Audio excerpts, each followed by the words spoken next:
Friday, February 23. This is the news on PBCJ. I am Simone Absalom. The Ministry of Culture, Gender, Entertainment and Sports is collaborating with the Ministry of Education, Youth and Information on observing Jamaica Day 2018 today under the theme Celebrating Jamaica, Nurturing Our Cultural and Natural Heritage. Schools island-wide are engaged in a number of activities to highlight the theme, sharing Jamaica's culture and enhance the experience of students as citizens of Jamaica. The process is being managed by the Jamaica Cultural Development Commission, JCDC, managers of the Culture Club program in schools, and they also manage the Culture Passport program on behalf of the Ministry of Culture. Here's some more information about other activities throughout the day.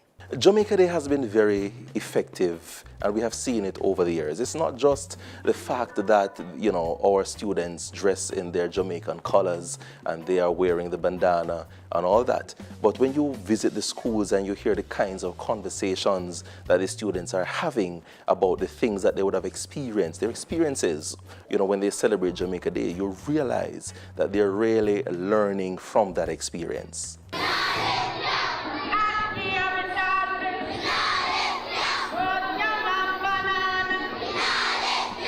It is mandatory for all schools in Jamaica to participate in Jamaica Day because we are building this level of patriotism that we really need to inculcate in our students. It is for that reason why we have the Culture in Education program in our schools, so that students do not lose that sense of patriotism. Governor General Sir Patrick Allen says the executive has no intention of undermining or diminishing the role of the judiciary. That sentiment was imparted during a tripartite meeting with representatives of the executive, legislative and judicial branches of the government of Jamaica last Friday at King's House, following a written request from the Prime Minister Andrew Holness. That meeting was convened to find a way forward over the current furor over the appointment of Justice Brian Sykes as acting Chief Justice. In a release yesterday afternoon, the Governor-General said the meeting was intended to explore ways in which each of the branches of government can collaborate and support the smooth operation of the governance structure and provide the best service to the people of Jamaica. Holness drew criticism after saying at Sykes' swearing-in ceremony that, quote, actions that bring results will determine the assumption of the role of Chief Justice, end quote. Members of the judiciary who met last Monday, forcing courts island-wide to be shut down, described the remarks as unfortunate and sought a reaction or retraction and a public acknowledgement from Holness that the Chief Justice does not report to nor is answerable to him. There are concerns that banks are not passing on reductions in interest rates to their customers.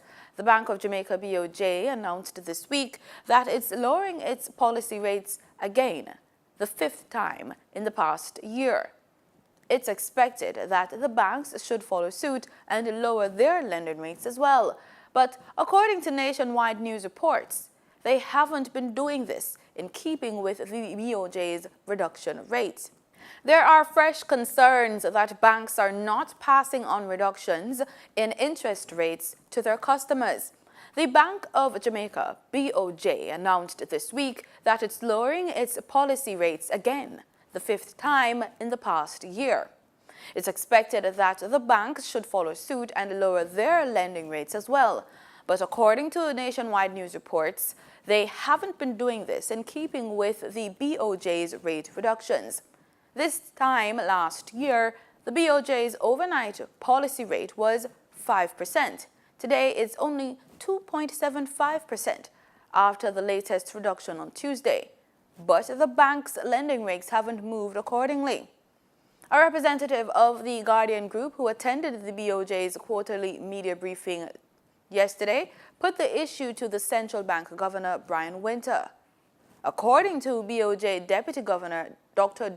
Wayne Robinson, it typically takes about 3 months after the BOJ lowers its rates before banks start passing this through and reducing their rates as well. Governor Winter reportedly noted the banks are taking too long. He says more competition is needed. The governor also notes there's not enough consumer advocacy to let customers know they can renegotiate their mortgage rates, for example, now that these rates have been falling. The government hopes that the 2 oil seeps found recently near Jamaica will assist in boosting the country's gross domestic product, the GDP. Speaking Thursday morning at the Petroleum Corporation of Jamaica, Energy Minister Dr. Andrew Wheatley said the search for oil in Jamaica continues. He noted that the seeps are inland, and as such, tourism on the north coast will not be affected.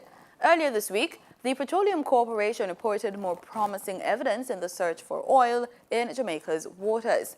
It said a geological study it recently conducted with the integrated geoscience company CGG Robertson of the United Kingdom further revealed encouraging signs for possible petroleum potential onshore and offshore Jamaica. The investigations, which were carried out over an 18-month period, discovered 2 independent live oil seeps in different sections of Jamaica's blocks.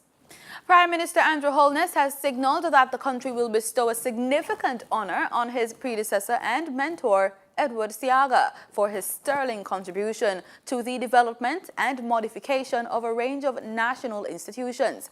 His comments came yesterday at the naming of Petrojam Limited's corporate office building as the Edward Seaga Building. The unveiling of the name took place at the company's offices on Marcus Garvey Drive in Kingston. Minister of Science, Technology and Energy, Dr. Andrew Wheatley, had proposed that the honor be accorded to the former Prime Minister for his vision and foresight in purchasing the refinery from a private ownership in 1982. Here are some facts about former Prime Minister Edward Seaga. He was involved in the music business. For example, he released early recordings of Higgs and Wilson, as well as Byron Lee and the Dragonaires. He participated in the drafting of Jamaican Constitution in 1961. He was a Member of Parliament for West Kingston for 43 consecutive years, making him the longest-serving Member of Parliament in the history of Jamaica and the Caribbean region. He was leader of the Jamaica Labour Party for 30 years. He initiated a rewrite of the human rights section of the Constitution to provide for a charter of fundamental rights and freedoms. He was also a part of the creation of the post of public defender. In regional news, Antigua and Barbuda Prime Minister Gaston Brown has confirmed there will be early elections. He said citizens will go to the polls in a matter of weeks, making the announcement as he addressed the lower house on a Tuesday. A number of individuals on the radio proclaiming to understand my behavior, and based on my behavior, they're pretty sure the elections will not be called before November, December of this year. Well, I want to say to those individuals that they need to disabuse their minds of any such notion, because the reality is the elections will be in a matter of weeks. And this sitting, unless there are any extenuating circumstances, shall be the last sitting of the lower house until the next general election. In the meantime, the Electoral Commission of Antigua and Barbuda says it's making preparations. Here's more in this report. According to Chairman of the Commission, Nathaniel Paddy James, the wheels were long turning in getting the team ready. He says a week's training has begun for returning officers, and ballot papers, ink, seals, and the ballot boxes are already secured and ready for use. Training started last night. I was there and opened the training session yesterday evening, and it will run until Friday. And having trained those returning officers, they in turn will train the clerks, which we already have, just to select them.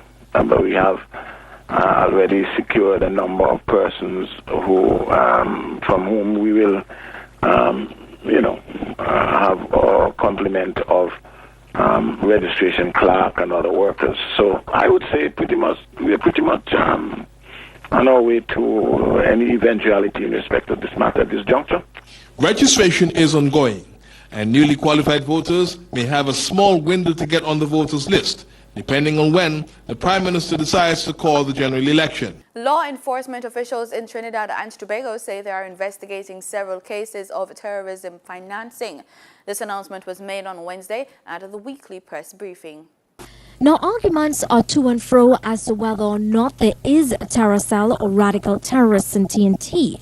But the fact is, the state has reason to suspect persons in this country of financing terrorism. You are working on certain cases involving terrorist financing. There are several matters under investigation, yes. Inspector Avinash Singh of the Financial Intelligence Branch of the TGPS says they receive information from the Financial Intelligence Unit of the Finance Ministry. To date, the FIB has charged a total of 17 persons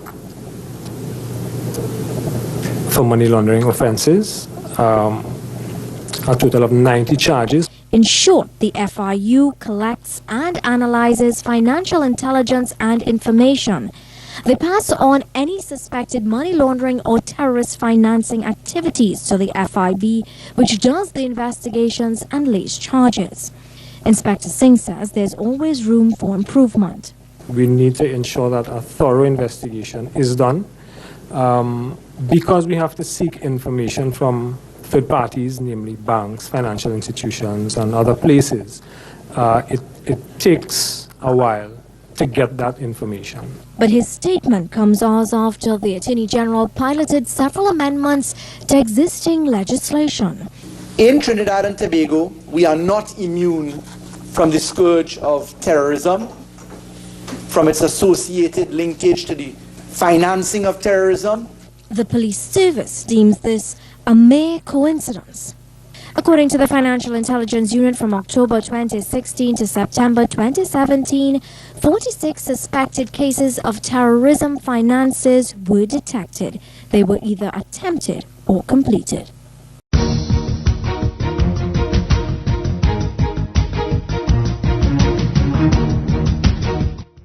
In sports, all-rounder Andre Russell has dismissed claims about his lack of commitment to West Indies cricket and has again reiterated his desire to represent the Caribbean side in the limited overs format.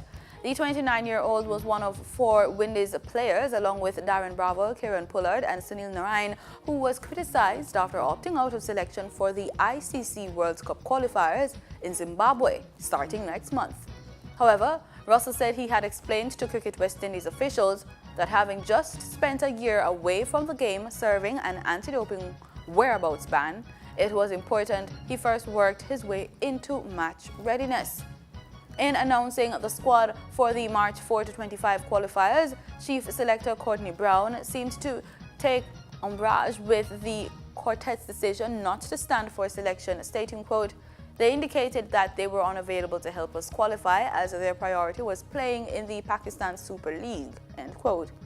Russell, one of the most sought-after players in the international 2020 circuit, will turn out for Islamabad United in the PSL, which bowls off on Thursday. And that's the news. Thanks so much for making it PBCJ. Remember, we are the People's Station.